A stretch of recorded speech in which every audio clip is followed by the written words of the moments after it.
ഒമ്പത് പുലി അടിപൊളി കബനിയിൽ നമ്മുടെ കാഴ്ചകൾ സൂപ്പറായിട്ടുണ്ട് കേട്ടോ. ഇത് അതിൻ്റെ മേറ്റിംഗ് പെയറോടും ഉണ്ട് കേട്ടോ. ആൺപുലിയും പെൺപുലിയും കൂടി ഒരുമിച്ച് പോകുന്ന കാഴ്ച.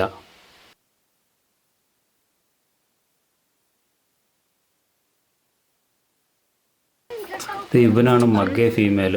കിടന്നുറങ്ങുക കേട്ടോ. നമ്മുടെ വണ്ടിയുടെ തൊട്ട് ചേർന്ന. ഇപ്പോൾ നമുക്ക് സഫാരിയെ കിട്ടിയ കേട്ടോ, തൊട്ടടുത്താണ്. പക്ഷെ അവന് യാതൊരു കൂസലുമില്ലാതെ അവിടെ കിടക്കുക. പിന്നെ 4 കപ്സും ഉണ്ട് കേട്ടോ. ഇപ്പം ഏറ്റവും ബോൾഡായിട്ടുള്ളൊരു ടൈഗറാണ് കബനിയിലെ. കുഞ്ഞുങ്ങളും അമ്മയും കൂടി പോകുന്ന കാഴ്ചകളുണ്ടോ. കബനിയിൽ വന്നിട്ട് ആനകളുടെ കാഴ്ചകൾ അത്യാവശ്യം നല്ലപോലെ നമുക്ക് കിട്ടി കേട്ടോ. നേരെ വെള്ളത്തിലേക്കാണ് പോകുന്നത്. എന്നാ വലിയ കൊമ്പനാന്ന് നോക്കിയേ. കൊമ്പ് നിൽക്കുന്നുണ്ടോ. നമ്മൾ മൂന്നാറിലെ പടയപ്പയൊക്കെ പോലെ ഉള്ളത്. സൂപ്പർ ഒരു കൊമ്പൻ. ഇതാണ് ടി ഫീമെയിൽ, ടെമ്പിൾ ടാങ്ക് എന്ന് പറയുന്നത്. ഇത് അവൻ വേട്ടയാടാനായിട്ട് നോക്കി നിൽക്കുന്നതുകൊണ്ട്, എരയെ നോക്കി പാത്തിരിക്കുന്നുണ്ടോ. എല്ലാ കൂട്ടുകാർക്കും നമ്മുടെ മറ്റൊരു ഫോറസ്റ്റ് വീഡിയോയിലേക്ക് ഹൃദ്യമായി സ്വാഗതം. നമ്മളിപ്പോൾ എന്നുള്ളത് നാഗർകോള ടൈഗർ റിസർവിലാണ്. നാഗർകോള ടൈഗർ റിസർവിൻ്റെ ഒരു സഫാരി സോണായ കാക്കനാങ്കോട്ടെ സഫാരി സെൻറ്ററിലാണ്, അതായത് കബനി സഫാരി സെൻറ്റർ. നാഗർകോളയ്ക്ക് 3 സഫാരി സെൻറ്ററുകളാണുള്ളത്.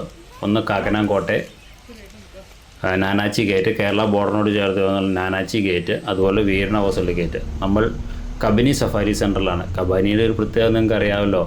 ടൈഗറെ കാണണമെങ്കിൽ കബനിയിൽ വരണമെന്നാണ് പഴയ ഒരു പഴഞ്ചൊല്ല്. അത്രയേറെ ടൈഗറിൻ്റെ സാന്നിധ്യം, ബോൾഡായിട്ട് ടൈഗറൊക്കെ ഉള്ളൊരു സ്ഥലമാണ് കേട്ടോ കബനി.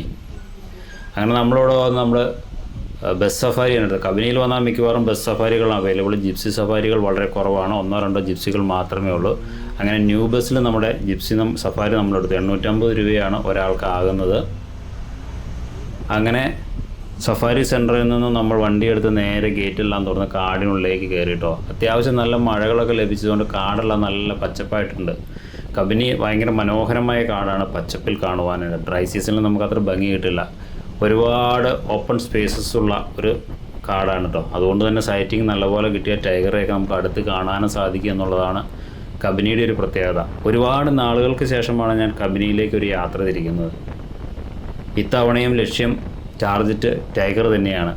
ഇതിനു മുമ്പ് നമ്മൾ ബന്ദിപ്പൂർ ഒരു യാത്ര നടത്തിയിരുന്നു. കടുവയും പുലിയും ഉള്ളൊരു കിഡിലും വീഡിയോ അപ്ലോഡ് ചെയ്തിട്ടുണ്ട്. കാണാത്തവരുണ്ടെന്ന് കയറി കാണണേ. നമ്മുടെ ഈ ഐ ബട്ടണിലും എൻഡ് സ്ക്രീനിലും ഒക്കെ നമ്മൾ കൊടുത്തേക്കാം കേട്ടോ.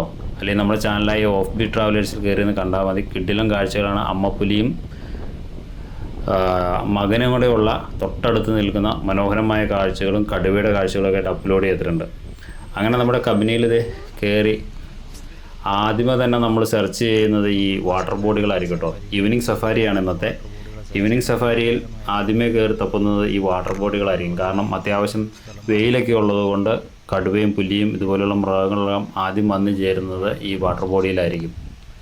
അങ്ങനെ നമുക്ക് സഫാരിയിൽ ആദ്യമേ തന്നെ മഗ്ഗേ ഫീമെയിലിൻ്റെ സൈറ്റിങ് കിട്ടി. മഗ്ഗേ ഫീമെയിൽ ഇവിടുത്തെ ഒരു ഫേമസ് ടൈഗറാട്ടോ. ശരിക്കും കബനിയെ തന്നെ ഫേമസ് ആക്കിയ ഒരു ടൈഗറസാണ് മഗ്ഗേ ഫീമെയിൽ. ഇനി 4 കപ്സ് ഉണ്ടെന്നാണ് പറയുന്നത്. കപ്സിനെ എന്താണ് നമുക്ക് കിട്ടിയിട്ടില്ല. ഒരു ചെറിയൊരു പാലം പോലെ ഇരിക്കുന്ന സ്ഥലത്ത് ഒരു തോട്ടിൽ ചെളിയിൽ കിടക്കുകയാണ്. വൈകുന്നേരം ഭയങ്കര ചൂടായതുകൊണ്ട് അങ്ങനെ ചെളിയിൽ കിടക്കുകയായിരിക്കും. ഇങ്ങനെ വൈകുന്നേരങ്ങളിലെ സഫാരികൾ നമുക്ക് ഇതുപോലെയുള്ള കിടന്നുറങ്ങുന്ന സീനൊക്കെ ആയിരിക്കും കേട്ടോ കിട്ടുള്ളൂ. മിക്കവാറും സമയങ്ങളിൽ ആക്റ്റീവ് മൂവ്മെൻ്റൊക്കെ രാവിലെ ആയിരിക്കും കിട്ടത്തുള്ളൂ. എന്താണേലും ഫസ്റ്റ് സഫാരി കയറിയപ്പോൾ തന്നെ ടൈഗറിൻ്റെ സൈറ്റിങ്ങോടുകൂടിയാണ് കാഴ്ചകൾ തുടങ്ങുന്നത്. നമ്മുടെ തൊട്ടടുത്താണ് സഫാരി, ബസ്സിന് ചേർന്നാണ്. അവിടെ സ്ഥലപരിമിതികൾ ഉള്ളത് കൊണ്ട് മാത്രമുള്ള ചില പ്രശ്നങ്ങൾ മാത്രമേ ഉള്ളൂ. പക്ഷേ ഇവനിങ്ങനെ സുഖമായി കിടന്നുറങ്ങുന്നത് കൊണ്ട് ആർക്ക് വേണേലും എപ്പോൾ വേണേലും വന്ന് കാണാമല്ലോ. ഇതിൻ്റെ ഇടയ്ക്ക് ഇവനെ ഇടയ്ക്കിടയ്ക്ക് ഈച്ചകളൊക്കെ ശരിക്കും ഡിസ്റ്റർബ് ചെയ്യുന്നുണ്ട്. അതിൻ്റെ ശല്യങ്ങളൊക്കെ പുള്ളി ദേഷ്യമൊക്കെ കാണിക്കുന്നുണ്ട് കേട്ടോ. നമുക്ക് ഈ മഗ്ഗേ ഫീമെയിലിൻ്റെ ഒരു കപ്സിൻ്റെ കാഴ്ചകളൊക്കെ കിട്ടിയിരുന്നെങ്കിൽ അടിപൊളിയായിരുന്നു. ശരിക്കും ഫീമെയിൽസിന് കപ്സ് ഉണ്ടെന്ന് അറിഞ്ഞിട്ട് തന്നെയാണ് നമ്മളിങ്ങനെ വന്നത്. പക്ഷേ വളരെ അതൊക്കെ റെയറായിട്ട് നമുക്ക് കിട്ടത്തുള്ളൂ. ഒരുപാട് നേരം അവിടെ ഒന്ന് സമയം കളയാനില്ല. കാരണം അവനവിടെ ഉടനെ ഒന്നും എഴുന്നേക്കുന്ന യാതൊരു ലക്ഷണവും കാണാത്തതുകൊണ്ട് നമ്മൾ നേരെ അടുത്ത സ്ഥലത്തേക്ക് വിട്ടു കേട്ടോ. അപ്പോൾ ഒരുപാട് ബസ്സുകളും JLR-ൻ്റെ ജിപ്സികളും അതുപോലെ ഫോറസ്റ്റിന് 1-2 ജിപ്സികളുണ്ട്, അതെല്ലാം അവിടെ വന്ന് നിൽക്കുന്നുണ്ട്. അപ്പോൾ ഓരോരുത്തർക്കായി നമ്മൾ കാഴ്ചകൾക്കായി വഴിമാറി കൊടുക്കണമല്ലോ, അതാണല്ലോ അതിൻ്റെ ശരിയും. അപ്പോൾ നമ്മൾ തന്നെയാണല്ലോ അത്യാവശ്യം വീഡിയോസൊക്കെ എടുത്തിട്ട് നേരെ അടുത്ത കാഴ്ചകൾ തേടി നമ്മൾ പോയി. മാനുകൾ, മ്ലാവുകൾ, ഇതെല്ലാം ഇപ്പോൾ സ്വാഭാവികമായിട്ടും കിട്ടുന്ന കോമൺ ആനിമൽസാണ് നമ്മൾ കാടുകളിലേക്ക് കയറിയാൽ. അങ്ങനെ നമ്മളിത് വീണ്ടും മറ്റൊരു വാട്ടർ ബോഡിയുടെ അടുത്ത് നിന്നപ്പോൾ 4 ആനകൾ, അതിൽ 2 കുഞ്ഞുങ്ങളും 2 പിടിയാനയും. അപ്പോൾ നേരെ നടന്നു നീങ്ങിയാണ്. നേരെ പോകുന്നത് എങ്ങോല്ല, വാട്ടർ ബോഡിയിലേക്ക് തന്നെ, വെള്ളത്തിലേക്ക് തന്നെയാണ് പോകുന്നത്. അങ്ങനെ റോഡ് ക്രോസ് ചെയ്ത് അവർ നേരെ വാട്ടർ ബോഡിയുടെ അടുത്തേക്ക് എത്തിയിട്ടോ. പിന്നെ ആനകളുടെ ഒരു നീരാട്ടമായിരുന്നു. അത്യാവശ്യം നല്ല വെള്ളമുള്ള ഒരു പോണ്ടാട്ടോ. ആനകൾക്ക് അത് കാരണം മുങ്ങി കുളിക്കാൻ പാകത്തിനുള്ള സ്ഥലമുള്ളതാണ്. അത് കാരണം അവരവിടെ കിടന്ന് വൈകുന്നേരങ്ങളിൽ നീരാടുന്ന കാഴ്ചകളൊക്കെ കുറച്ചധികം നേരം കണ്ടു. പക്ഷെ കബനിയിൽ ഇതൊന്നും പോരാ ആനക്കാഴ്ചകൾ. കബനിയിൽ ശരിക്കും നല്ല പോലെ ആനക്കാഴ്ചകൾ കിട്ടേണ്ടതാണ്. ഇത്തവണ എന്താണ് ആനക്കാഴ്ചകളും വളരെ കുറവാണ്. തീരെ ആനക്കാഴ്ചകൾ കുറവാണെന്ന് തന്നെ പറയാം. ഒരുപാട് ആനകളെ കിട്ടുന്നൊരു സ്ഥലമാട്ടോ. ആനകളുടെ നീരാട്ടമൊക്കെ ശരിക്കും നമ്മളങ്ങനെ ആദരിച്ചു. കുട്ടിയാനകളൊക്കെ നീന്തുന്ന കാഴ്ചകളൊക്കെ നല്ല ഭംഗിയായിരുന്നു. ആനകൾ വെള്ളത്തിൽ നീന്തുന്നുണ്ട്. 4 എണ്ണം, 2 കുഞ്ഞുങ്ങളടക്കം. ബാക്കിൽ വരുന്ന കേട്ടോ കുഞ്ഞുങ്ങൾ.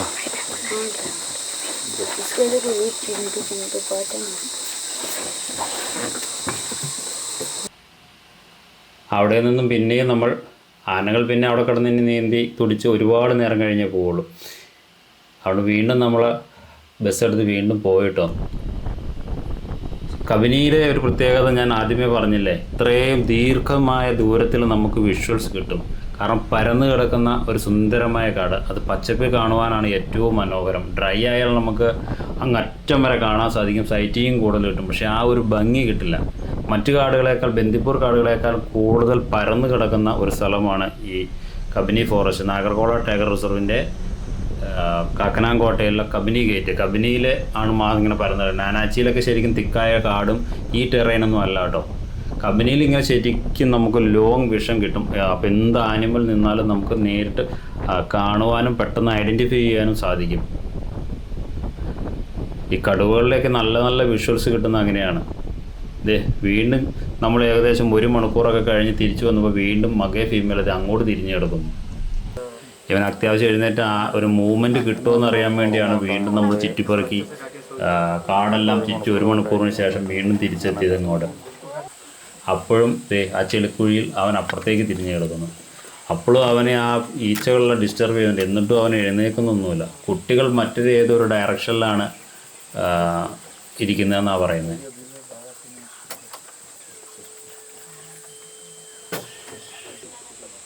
നമുക്ക് മറ്റേ മരത്തിൽ അപ്പോൾ തന്നെ കിട്ടിയതാട്ടോ ഈ കൃഷ്ണപ്പരുന്നിൻ്റെ കാഴ്ചകൾ. അവൻ എന്തോ ഇരയെ പിടിച്ച് കൊത്തിപ്പറിച്ച് കഴിക്കുകയാണ്. കാടിൻ്റെ നിയമമാണിത്. ഇത് വിഷമം നമുക്ക് കാണുമ്പോൾ, ഈ ഇരകൾ പിടുത്തം കാണുമ്പോൾ നമുക്ക് ഒരുപക്ഷെ വിഷമം തോന്നാം. പക്ഷെ കാടിൻ്റെ നിയമം അതാണ്. കാടിനുള്ളിലേക്ക് കയറുമ്പോൾ ഇങ്ങനെയുള്ള ക്രൂരമായ നിമിഷങ്ങൾ നമുക്ക് കാണാൻ സാധിക്കുമെങ്കിലും കാടിൻ്റെ യഥാർത്ഥ നിയമം അതല്ലേ. നമുക്ക് കാണുക മാത്രമല്ലേ ചെയ്യാൻ സാധിക്കുകയുള്ളൂ. കടുവകൾ ഇര പിടിക്കുന്നതും പുലികൾ ഇര പിടിക്കുന്നതും ഇതുപോലെയുള്ള കഴുകന്മാർ ഇര പിടിക്കുന്നതും ഒക്കെ, നമുക്ക് പരുന്തുകൾ ഇര പിടിക്കുന്നതും ഒക്കെ നമുക്ക് കണ്ടുമ്പോൾ ക്രൂരമായി തോന്നും. പക്ഷേ കാടിൻ്റെ നിയമം അതാണ്. ഇരയെ പിടിക്കും, കഴിക്കും. ചിലപ്പോൾ നമുക്ക് സങ്കടമൊക്കെ തോന്നും. എന്തെങ്കിലും അതിലൊന്നും കാര്യമില്ലല്ലോ. മകേ ഫീമെയിൽ അങ്ങനെ എഴുന്നേക്കാനൊന്നും ലക്ഷണമില്ലാത്തതുകൊണ്ട് നമ്മുടെ സഫാരി സമയം ഏകദേശം തീർന്നത് കൊണ്ടും നമ്മൾ ഈവനിങ് സഫാരി അവസാനിച്ച് തിരിച്ചു പോവുകയാട്ടോ. ഇനി നമുക്ക് നാളെ രാവിലെ ഒരു മോർണിംഗ് സഫാരിയോട് കൂടിയുണ്ട്. 2 സഫാരികളാണ് ഇവിടെ വന്നിട്ട് നമ്മൾ ചെയ്യുന്നത്. അങ്ങനെ ഞങ്ങൾ മെസ്സേജ് വന്നതനുസരിച്ച് ഞങ്ങൾ ബസ് ഓടി അവിടെ എത്തിയപ്പോഴത്തേക്കും ഫ്രണ്ടിലുള്ള ബസ്സിനെ ക്രോസ് ചെയ്തുകൊണ്ട് ലെപ്പേഡ് കടന്നു പോകുന്ന കേട്ടോ. 1 അല്ല 2 എണ്ണം. മേറ്റിംഗ് പെയറാണ്. ആൺപുലിയുണ്ട്, പെൺപുലിയുണ്ട്. അപ്പം നമ്മളെക്കാളും കൂടുതൽ വിഷ്വൽസ് കിട്ടിയത് ഫ്രണ്ടിൽ ആദ്യം കണ്ട ബസ്സുകാർക്കാട്ടോ. നമ്മളവിടെ ഓടി എത്തിയപ്പോഴത്തേക്കും ഇങ്ങേ സൈഡിലേക്ക് ക്രോസ് ചെയ്ത്, ഒരുപക്ഷെ അവിടെ നിന്ന് ഞങ്ങളുടെ അടുത്തേക്ക് വരുമായിരുന്നെങ്കിൽ ഞങ്ങൾക്ക് കാണാമായിരുന്നു. പക്ഷേ അവ വീണ്ടും തിരിച്ച് ആ വന്ന റൂട്ടിലേക്ക് തന്നെയാണ് പോയത്. അപ്പോൾ നമ്മുടെ മുന്നിലുണ്ടായിരുന്ന ബസ്സുകാരെ ക്രോസ് ചെയ്ത് തന്നെയാണ് അവൻ വീണ്ടും കടന്നു പോകാൻ സാധ്യതയുള്ളൂ. കാരണം നമ്മുടെ സൈഡിൽ കൂടെ കടന്നുപോയി. ആദ്യമായിട്ടാണോ ശരിക്കും ഒരു ആൺപുലിയും പെൺപുലിയും കൂടെ ഒരുമിച്ച് കാണുന്നത്. കുട്ടികളെ ഒത്ത് നമ്മൾ ഒരുപാട് കണ്ടിട്ടുണ്ട്. ഇതിനു മുമ്പ് ബന്ദിപ്പൂർ വീഡിയോയിൽ നമ്മൾ അങ്ങനെ കണ്ടു. പക്ഷേ മേറ്റിംഗ് പെയർ ആയിട്ടുള്ള ഒരു 2 ലെപ്പേർഡുകളെ കാണുന്നത് ആദ്യമായിട്ടാണോ. നല്ല ഭംഗിയായിരുന്നു. അത്യാവശ്യം ബോൾഡാണ്. വീണ്ടും നമ്മുടെ വണ്ടികളിലെ എല്ലാം നടുവിലൂടെ തന്നെ അവരങ്ങോട്ട് കടന്നുപോയി. ഒരു 1-2 നിമിഷത്തെ കാഴ്ചകളാണ് നമുക്ക് കിട്ടിയത്. ഈ ബസ്സുകളെല്ലാം ഓടി വരുന്നതുകൊണ്ട് നമുക്ക് വീഡിയോ എടുക്കാനുള്ള ചെറിയ ചെറിയ ബുദ്ധിമുട്ടുകളുണ്ട് കേട്ടോ. ഇവിടെ ഇപ്പോൾ ഒരുപാട് ബസ്സുകളുണ്ട്. ന്യൂ ബസ്സുണ്ട്, അതുപോലെ തന്നെ പഴയ ബസ്സുകളുള്ളതുകൊണ്ട് ടിക്കറ്റ് കിട്ടാനൊന്നും യാതൊരു കുഴപ്പവുമില്ല. അതുപോലെ കൂടുതൽ റഷൊന്നുമില്ല ഇപ്പോൾ ഇവിടെ കബനിയിൽ സൈറ്റ് ശരിക്കും തിരക്ക് ഇപ്പം നന്നേ കുറവാട്ടോ.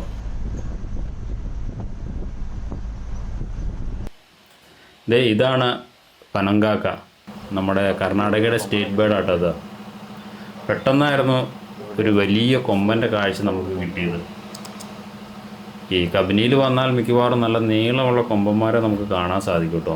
പക്ഷേ ഇവൻ നല്ല സൈസുള്ളതും ഒരു കൊമ്പനായിരുന്നു. സാധാരണ പൊക്കം കുറഞ്ഞ് നല്ല നീളമുള്ള കൊമ്പുള്ള ആനകളെയാണ് സാധാരണ ഇവിടെ കാണുന്നത്. പക്ഷേ ഇവൻ നമ്മൾ ബന്ദിപ്പൂരിലൊക്കെ കാണുന്ന പോലെ മുതുമലയിലൊക്കെ ഇതുപോലെ നീളമുള്ള കൊമ്പന്മാരുണ്ട്. അവനും അവരുടെ പിടിയാനയും ഉണ്ടായിരുന്നു. നമ്മുടെ സൈഡിൽ കൂടെ തന്നെ അങ്ങനെ നടന്നു പോകും. കൊമ്പ് 2 ഡയറക്ഷനിലാണ് ഇരിക്കുന്നത്. അങ്ങനെ ഒരു ടസ്കറിൻ്റെ കാഴ്ചകളും നമുക്ക് ഈ കബനി സഫാരി കിട്ടി. 2 സഫാരികൾ മാത്രമാണ് നമ്മളിവിടെ ചെയ്യാൻ ഉദ്ദേശിച്ചിരിക്കുന്നത്. ഒരു ഈവനിങ് സഫാരിയും ഒരു മോർണിംഗ് സഫാരിയും. എന്തായാലും അത്യാവശ്യം നല്ല സൈറ്റിങ് കിട്ടി. കടുവയുടെ ആക്റ്റീവ് മൂവ്മെൻറ്റ്സ് ഒന്നും നമുക്ക് ഇതുവരെ ലഭിച്ചിട്ടില്ല കേട്ടോ. വാവ്, എന്ന സ്റ്റൈലും കാഴ്ചയെന്ന് നോക്കി. പീലി വിടുത്തിരുന്ന മയിലിൻ്റെ കാഴ്ചകൾ.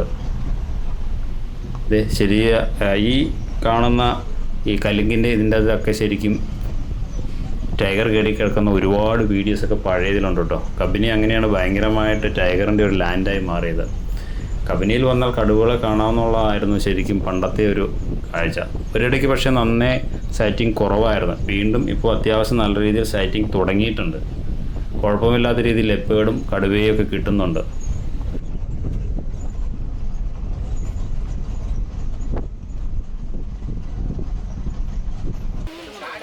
വീണ്ടും നമുക്കിത് മറ്റൊരു ടൈഗറിൻ്റെ കാഴ്ച. ഇവനാണ് ടി ടി ഫീമെയിൽ കിടന്നുറങ്ങുകയാണ്.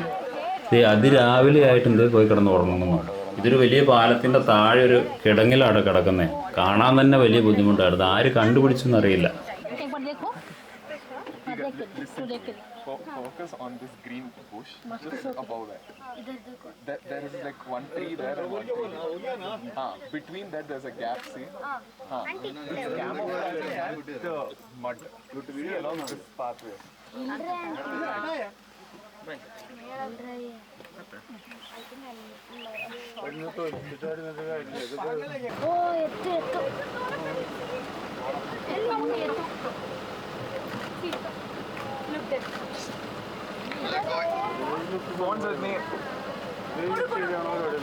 പെട്ടെന്നായിരുന്നു അവൻ ചാടി എഴുന്നേറ്റത് കേട്ടോ. എന്തോ അതിൽ മൂവ് ചെയ്തു. അവൻ അറ്റാക്ക് ചെയ്ത് ഹണ്ട് ചെയ്യാനുള്ളൊരു ശ്രമമായിരുന്നു കേട്ടോ. ഞാനൊക്കെ ശരിക്കും വിചാരിച്ചു ശരിക്കും ഒന്ന് ഓടി അവനതിനെ ഹണ്ട് ചെയ്യാൻ തുടങ്ങി. അവൻ സൂക്ഷിച്ച് നോക്കി ചാടി എണീക്കുന്നുണ്ടായിരുന്നു. പക്ഷേ അവൻ അവിടെ തന്നെ അങ്ങനെ തന്നെ കിടന്നു. എന്തോ ഒരു ആനിമൽ അതിൽ കടന്നുപോയി. അതിനെയാണ് നോക്കിയത്. നമുക്കത് കാണത്തില്ല കേട്ടോ. ഇപ്പം താഴെയാണ് നമ്മൾ ഒരു പാലത്തിൻ്റെ മുകളിലാണ് നിൽക്കുന്നത്. ഭയങ്കര കൺജസ്റ്റഡ് ആയിട്ടുള്ളൊരു സ്ഥലത്താണ് നിൽക്കുന്നത്. അങ്ങനെ 2 കടുവയുടെ കാഴ്ചകളും 2 ലെപ്പേർഡിൻ്റെ കാഴ്ചകളും ഒരു ടസ്കറിൻ്റെ കാഴ്ചകളും നമുക്ക് കിട്ടി. പക്ഷേ ആനകളുടെ സൈറ്റിങ് ഇതൊന്നും പോരാ. നല്ലപോലെ സൈറ്റിങ് കിട്ടുന്നു. പക്ഷേ അത് വളരെ കുറവായിരുന്നു. ടൈഗറെ കണ്ടോ എന്ന് ചോദിച്ചാൽ കണ്ടു. ശരിക്കും നല്ലൊരു വിഷ്വൽ കിട്ടിയോ എന്ന് ചോദിച്ചാൽ നമുക്ക് ഇല്ല എന്ന് പറയാൻ പറ്റത്തുള്ളൂ. മകേനേക്കാളും കൂടുതൽ നല്ല ഗ്ലാമറസ് ആയിട്ട് അവൻ കാണാൻ നല്ല ഭംഗിയാണ്. മറ്റേ ചെളിയിൽ കുതിർന്ന് കിടക്കുന്നതുകൊണ്ട് കാണാനൊരു ഭംഗിയില്ലായിരുന്നു.